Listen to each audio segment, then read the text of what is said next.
Hi guys, in this tutorial I will show you how to make this cool effect in After Effects easy and quick with just a built-in effects and with no plugins. First of all, make sure none of your layers are selected and then select a pen tool. Then let's draw a line something like this and then click on fill and make sure it's set to none and hit OK.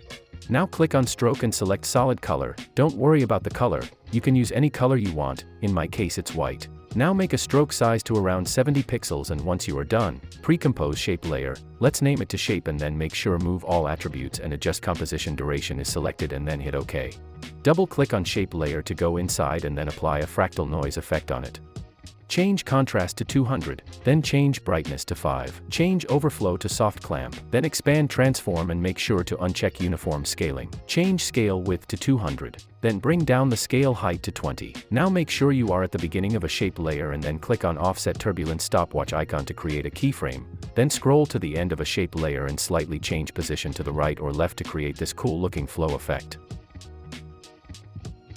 Lastly, let's add fast box blur effect and change blur radius to 1. Let's go back to our main composition now and we will continue with our effect right here, but first let's toggle off our main clip to see the effect clearly. Let's now add a CC ball action effect on shape layer. Note, the settings I will change were already tested by me and I enjoyed that look so much. You can take your time and play around with the values until you will be satisfied with the effect. Let's change grid spacing to 0, ball size to 55.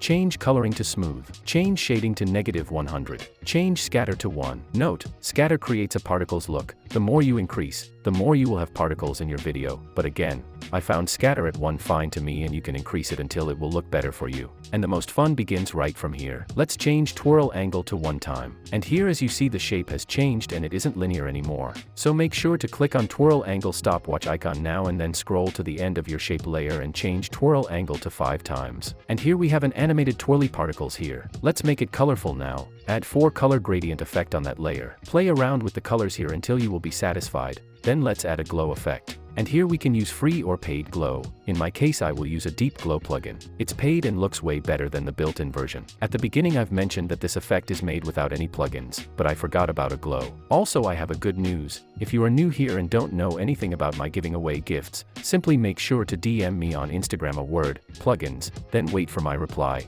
I promise, you will be happy with it. Once you applied a glow on shape layer, we can create a new camera layer. Change preset to 28mm, or one you enjoy more and hit OK. Now let's toggle on our main clip and we can check the effect. That looks pretty cool, but let's press C on your keyboard and simply rotate the camera. As you see, shape layer is affected on a camera layer and we can rotate it, reposition, or zoom the camera on our wish. I will randomly and quickly adjust camera and let's check it and see what we can do more. First I will decrease twirl angle just to make it a bit slower. Make sure to select shape layer and then scroll to the end of it and press U on your keyboard to expand created keyframes. Now I will change twirl angle to maybe 3 times.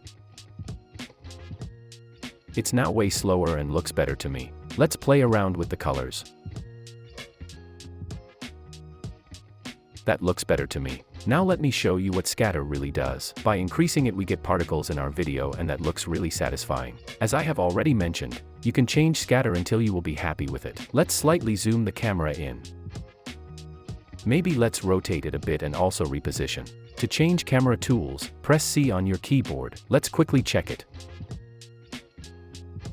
Looks pretty nice to me. Hope you like this effect, or maybe you already knew about it. Please let me know in the comments your thoughts and maybe what we can add more to make it look more smoother or maybe better.